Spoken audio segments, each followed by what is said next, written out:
Барлықтарыңызға сәлем, құрметті достар. Байланыста Шалдырақ Тілек Асылбекұлы. Бұл Репликон қазақ тілі медициналық каналы қош келдіңіздер. Бүгін сіздермен кезекті атросинесмологияның тақырыбы қолдың еркін қозғалатын сүйектердің байланыстарының ішіндегі шынтақ буынына тереңірек тоқталатын боламыз. Латынша шынтақ буыны артикуляция кубити деп аталады. Ендеше кеттік. Алдыңғы сабақта біз иық буын туралы толық мәлімет берген едік, яғни классификациясын, биомеханикасын, фиксациялаушы аппаратын сол өзіміздің алгоритм бойынша толық талдадық. Енді бүгін адам ағзасындағы күрделі буындардың алғашқысы ол шынтақ буыны тоқталатын боламыз. Иә, бүгінгі сабақта біз күрделі буындарды айтатын боламыз. Жалпы кеттік. Шынтақ буыны ол негізгі үш сүйектердің қосындысынан құралған: тоқпан жіліктен, шынтақ сүйектен және кәр жіліктен. Бірақтан да есімізге түсіретін болсақ, буынның жай немесе күрделі екендігі ол сүйектердің санына емес, сүйектердің буындық беттердің санына байланысты ажыратылатын еді. Соответственно, мынау жерде тұрған үш сүйек олар өзара байланыса отырып, өзара жай буындарды құрайды. Вот сол жай буындар, өзара тағы да бірге отырып, олар ортақ күрделі шынтақ буын құрайды. Енді қазір түсініксіз болуы мүмкін, барлығын бай айтатынына түсіндіретін боламын. Міне жалпы бізде мынау тұрған үш сүйек өзара бірге отырып, үш жай буынды құрайды. Яғни міне тоқпан жілік пен шынтақ сүйек бірге отырып, иық шынтақ буынын құрайды. Тоқпан жілік пен кәр жілік бірге отырып, иық кәр жілік буынын құрайды. Және де шынтақ сүйек пен кәр жілік өзара бірге отырып, ол проксимальды кәр жілік шынтақ буынын құрайды. Яғни осы үш жай буын өзара ортақ қапшықпен жабылады. Жабылғаннан кейін оны общий біз шынтақ буын деп атаймыз. Міне қараңыздар, мына жерде тұрған иық сүйегі, енді иық сүйегі деп атқан сол тоқпан жілік. Кейбір әдебиеттерде бұны иық сүйегі деп те атайды, бірақ біздің мынау шынтақ буын контекстін айтқан кезде иық деп айта берген дұрыс. То есть міне иық сүйегінің біз білеміз айдаршығы бар еді, кондилус. Соның несі мынау басы бар еді. Айдаршының именно бас бар, жаңағы домалақ шар тәрізді бөлігі, то есть тоқпан жіліктің басымен, басымен. Және мынау кәр жіліктің өзінің арнайы буындық ойысы бар, мынау мысалы циркумференция болатын болса, соның жоғары жағында буындық бетінің ойысы бар. Сол екеуінің арасында иық кәр жілік буыны құралады. Шығыршық, кондилустың именно шығыршық бөлігі, мына жерде тұрған шынтақтың шығыршық тәрізді тірлігі бар ғой, инцизура трахеалис. Екеуі бірге отырып иық шынтақ буынын құрайды. Және де біз есімізде шынтақ сүйекте өзінің арнайы кәр жіліктік тірлігі бар еді, инцизура радиалис. Сол кәр жіліктік тірлігінде басы бар, кәр жіліктің басы сол осы тірлікпен байланысып отырып проксимальды кәр жілік шынтақ буын құрайды. Не үшін проксимальды? Өйткені сәйкесінше осының төменгі жағында дистальды кәр жілік шынтақ буыны орналасады екен. Бірақ ол дистальды кәр жілік буынын білек сүйектерінің байланысынан өткен кезде қарастырамыз. Енді қараңыздар, осыны үш түрлі буын ортақ қапшықпен жабылады. Соответственно, қараңыздар, қапшық қай жерлерді қамтиды? Бірінші, если біз тоқпан жілікті алатын болсақ, ол тек қана ойыстар бар емес, сол ойыстар ғана қаптайды. Яғни міне ең бірінші тоқпан жіліктің қандай ойыстары бар еді? Бірінші ол кәр жіліктің именно шынтақтық өсінісінің ойысы, фосса алекрани. Одан кейін кәр жіліктің өзінің ойысы, фосса радиалис. Және де кәр жіліктің екі түрлі өсінісі бар еді. Біреуі шынтақты өсінісі, оны айтып қойдық жаңа, фосса алекрани деп. Екіншісі не еді? Тәждік өсінісі. Демек, фосса короноидеус деп осындай үш түрлі ойыс болады екен. Сол ойыстарға үстіп шетінен қаптап отырады екен. Бірақ ол не істемейді? Айдаршық бар емес пе? Айдаршық үсті эпикондилус, соларды жаппайды, оларға тиіспейді. Түсінікті? Енді келесі кәр жілікті алатын болса, кәр жілікті капсула қай жерінен қаптайды? Дәл мынау кәр жіліктің мойны, коллум радиалистен қаптап тұрады екен. Ал шынтақ сүйекті алатын болса, ол шынтақ сүйектің буындық бетінің жиегін алып отырады екен. Соответственно, қараңыздар енді. Шынтақ буынын сипаттаған кезде біз мынау тұрған үш сүйекті бірдестен айта салып, мұны капсуласы осы үш сүйектің осы бөліктен қаптайды деп айтпаймыз. Біз шынтақны айтқан кезде, мына тұрған үш буын дедік қой, осы үш буынға жеке тоқталатын боламыз. Түсінікті? Сол жеке айтып, ең соңында біз мынандай байламдар бар деп айтқан кезде, ол жалпы алгоритм дұрыс деп саналады. Сәйкесінше ортақ буын болғаннан кейін шынтақ буыны, сол ортақ буынға ортақ байламдар болады. Мына төрт түрлі байлам, ол иық шынтақ буынына да, иық кәр жілік буынына да, проксимальды кәр жілік шынтақ буынына ортақ кете беретін болады. Түсінікті? Демек, бірінші біз осы байламдарды айтайық. Ол қандай байламдар? шынтақ буынындағы фиксациялауыш аппаратқа бірінші шынтақты коллатеральды байлам кіреді. Коллатераль деген сөз оны басқаша жанама деп те атайды. Соответственно, шынтақ болғаннан кейін шынтақ сүйек маңында орналасады. Мына шынтақ сүйек болатын болса, коллатералі не? Демек шетінде, жанында. Ол мынау тұрған лигаменті коллатерали ульнари, немесе мына жерде көрініп тұр. Демек ол қай жерде орналасады екен? Иық сүйегінің немесе тоқпан жіліктің медиальды айдаршық үстінен бастала отырып, ол мынау тұрған шынтақ сүйектің несі бар еді бізде? Инцизура трахлярис, то есть шығыршық тәрізді тілігіне барып бекиді екен, соның жиегіне барып бекиді екен. Бұл бірінші байлам. Екінші байламды кәржілікті коллатеральды байлам деп атайды. Лигаменті коллатерали радиали.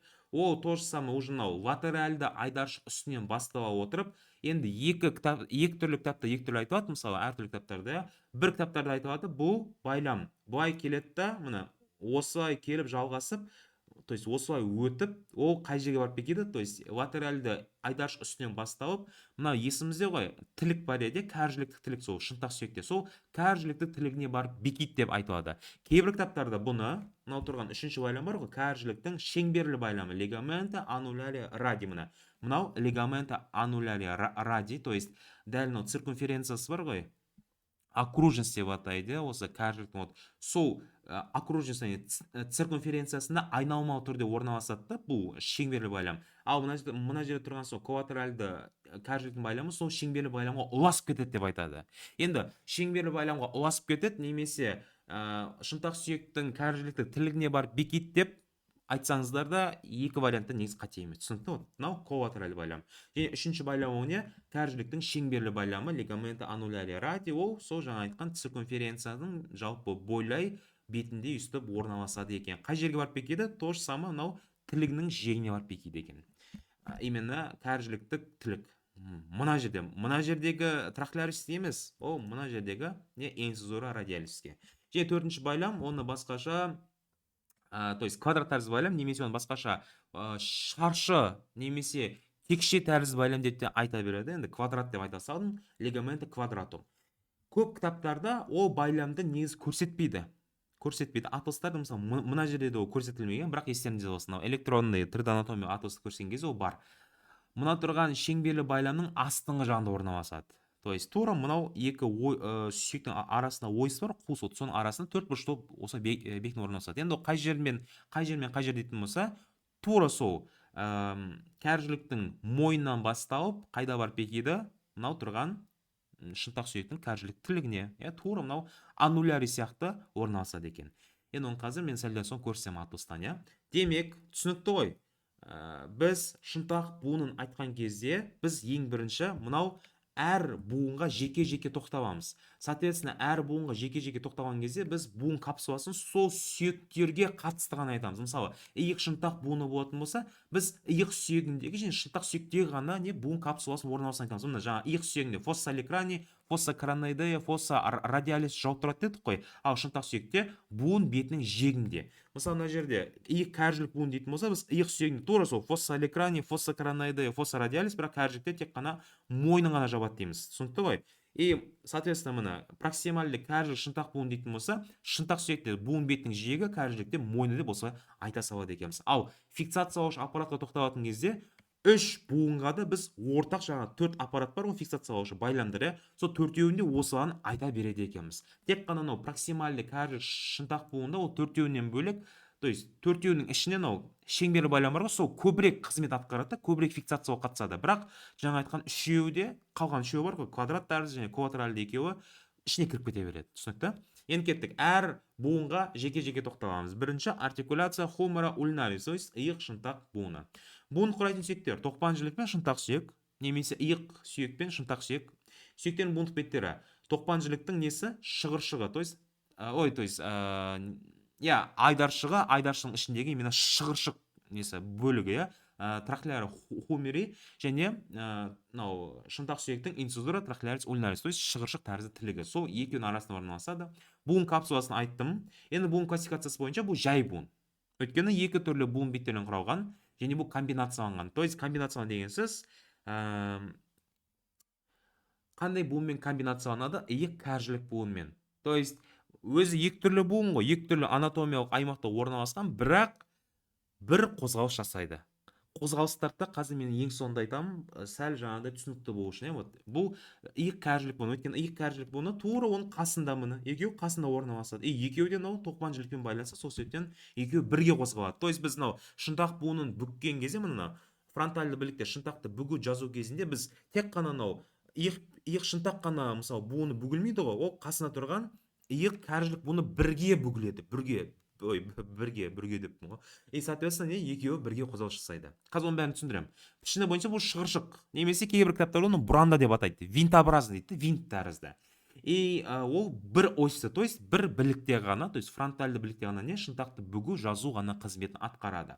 Фиксациялаушы аппаратын айттым, ортақ, ал қосымша аппарат бұл жерде жоқ. То есть мениск, диск немесе басқа да жаңағыдай құрылымдар жоқ, түсінікті?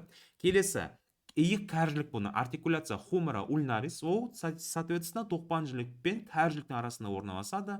Яғни тоқпан жіліктің басы капитулум хумери және кәржіліктің фосса капитис ради, то есть басының буындық ойысы арасында орналасады. Буын капсуласы айттым қалай бекінетін, и буын классификациясы. Бұл жай буын. Бірақ қараңыздар, бұл комбинацияланады уже бір қатар буындармен. Бірінші иық шынтақ буын, то есть қасына тұрған иық шынтақ буынмен бір комбинацияланады, то есть бірге ортақ қызмет атқарылады екен.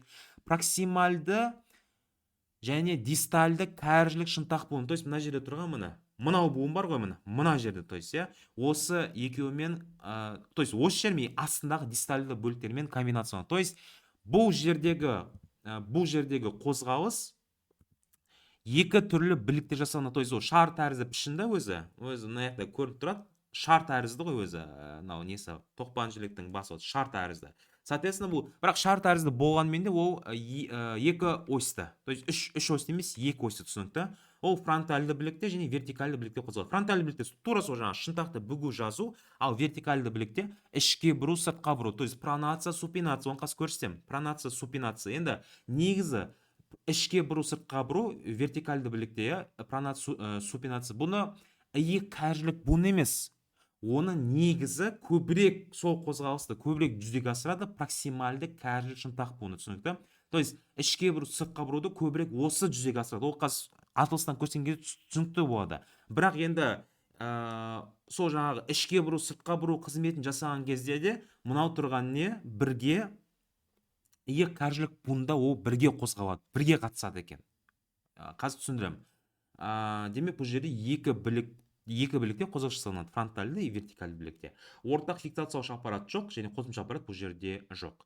Үшінші буын, ол проксимальды кәржілік шынтақ буыны, артикуляция радио ульнарис проксималис, ол кәржілік пен шынтақтың сүйегінің арасында, то есть кәржілік деймін өзінің несі буындық жаңағыдай айналасы дейма, то есть окружность дейді орысша, циркумференция артикулярис ради және инцизура радиалис ульна, жаңағы кәржіліктік тілігі, я.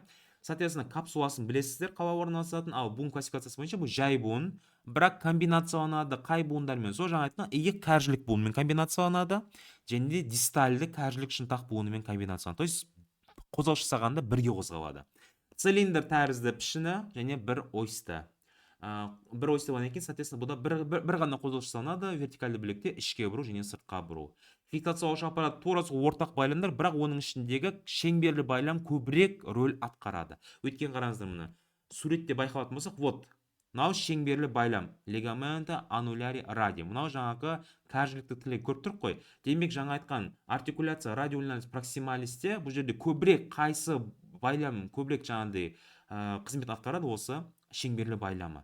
Енді кет, давайте мен бұны сіздерге атылыстан көрсетейін, әрқайсысын жеке-жеке. Атылысты ашатын болсақ, мынау ортақ шынтақ буыны, локтевой сустав. Байқайтын болсақ, бірінші мынау иық сүйегі болатын болса, мына жерде тұрған фосса радиалис, фосса короналис және арттағы фосса аликранияғына жауап тұрады, бірақ несі жаңау эпикондилустарға тиспейді, айдаршық үстілерге тиспейді. Енді мынау жаңа айтқан байламдар көріп тұрық, мынау коллатеральды шынтақтық байламы, коллатеральды жаңағы не дата кәржіліктік байламы, ол енді екіге тарандалып кетеді. Және мынау шеңберлі байлам көріп тұр, шеңбер. И мынау жаңа айтқан, астында көріп тұрық қой, квадрат тәрізді байламына.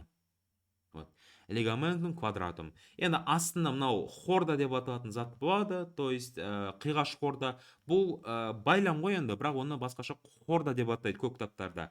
Бұл шынтақ буына қатысы жоқ. Біз мынау білек сүйектерін, мынау екі сүйекті айтқан кезде сол кезде бұл айтылады, түсінікті?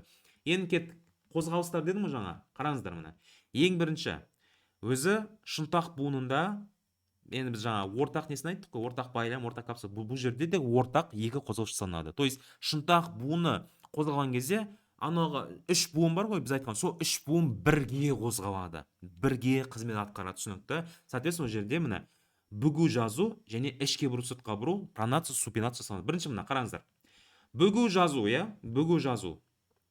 Енді бүгу жазу, вот бұл кәдімгі флексио, бүгу, экстенсио жазу. Байқайтын болсақ, именно қай буын көбірек бұл процесс жүзеге асырады? Әрине, мынау тұрған иық шынтақ буыны. Міне, иық шынтақ буыны бұл жерде көбірек рөл атқарады. Өйткені не? Біз білеміз, мынау алекранын шығыршыққа не істейді? Тура сол бүгудің направлениесіне қарата, сол оңай не істейді?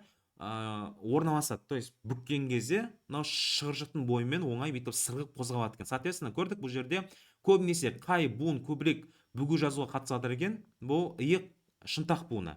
Бірақ жаңа айттық, ол комбинацияланады деді. Қандай буынмен комбинацияланады? Мынау тұрған иық кәржілікпен. Көрдік па? Иық кәржілік бірге, мына көрдік, бірге қозғалып жатыр. Соответственно, не үшін бірге қозғалады? Потому что мынау шынтақ буыны мынау тұрған кәржілікпен жаңа айтқан проксимальды, то есть проксимальды емес, мына тілік бар емес, тілік арқылы байланысады. Соответственно, ол бірге, мысалы мынау бөлек қозғалып, мынау бір орында тұрып қалмайды ғой. Екеуі бірге қозғалады екен. Не? Екеуі байланысып тұр екен. Екінші, бұл енді көбінесе қай неге қатысты? Иық шынтақ және иық кәржіліктің қозғалысы буындардағы. Келесі енді біздің айтатын ол проксимальды кәржілік шынтақ буының қозғалысы. Міне, оның қозғалысы пронация, супинация. Ішке бұру, сыртқа бұру кәдімгі. Міне. То есть, андай ғой, білекті ішке бұрамыз және сыртқа бұрамыз кәдімгі. Енді бұл жерде байқайтын болсақ, алекранның қатысқан жоқ, көрдік па? Алекранның қатысқан жоқ. Мына жердегі иық шынтақ буыны вообще қозғалыссыз. Соответственно, бұл жердегі комбинациясы немен комбинацияланады екен? Бұл өзара үш түрлі буынмен. Бірінші, проксимальды кәржілік шынтақ буыны, осы көбірек қозғалып жатыр. Одан кейін барып иық кәржілік буыны, өйткені кәржілік қозғалып жатыр, және астыңғы жағына, міне жаңа айтқан дистальды деп отқан сол мына жер ғой, міне.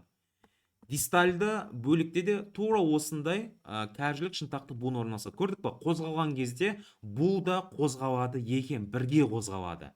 Енді негізі проксимальды кәржілік шынтақ буынында көріп тұрып қалмын қалай қозғалып жатыр. Өзі мынау цилиндр тәрізді да. Цилиндр мынау тұрған тілікке кәдімгі сырғып, ішке сыртқарда бұрылып қозғалып жатыр екен. Демек, бұл жердегі пронация, супинация бұл көбінесе қай буынға қатысты? Проксимальды иық шынтақ буынына, кәржілік шынтақ буынына қатысты. Бірақ енді мына тұрған кәржілік қозғалып жатқаннан кейін біз айтамыз, жоғары жақта өзінің буындық ойысы болады ғой. Осы буындық ойысы мына тұрған иықтың басымен де как бы қозғалысқа қатыстырып отыр, бүйтіп андай айналып отыр сол неде ойысында. Соответственно, біз айтамыз, бұл пронация, супинацияны проксимальды кәржілік шынтақ буыны мен иық шынтақ буыны бірге жасайды деп айтамыз. Түсінікті? Вот. Демек, міне осында екі ғана қозғалыс шынтақ буынында. Енді шынтақ буыны түсінікті, пронация, супинация және флексио, экстенсионы жасайды екен. Бірақ бұны сипаттаған кезде біз ең бірінші ортақ капсуласын, ортақ байламдарын және қозғалыстарды айта салу керек. Шынтақ буынды атқаратын қозғалыстар бүгу жазу, ішке бұру, сыртқа бұру. Бірақ енді жеке-жеке әрқайсысы тоқталатын кезде сол қайсысында көбірек жағында ат салысып отыр, соны жеке айтатын боласыздар. Ал осымен мінекей біз өзіміздің сабағымызды аяқтаймыз.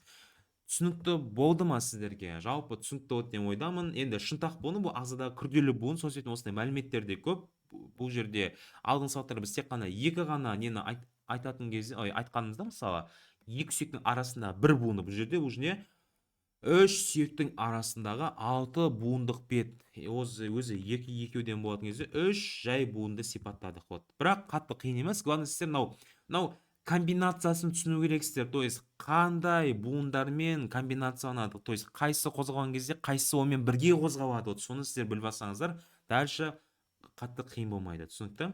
И жалпы бұл жерде қосымша аппараттар жоқ, күрделі болғанмен де, сол себептен бұл чисто жаңағы буындық беттердің санына байланысты айтылады. Ал назарларыңызға көп рахмет. Байланыста болған Шалдырақ Асаубекұлы, бұл Репликон медициналық каналы.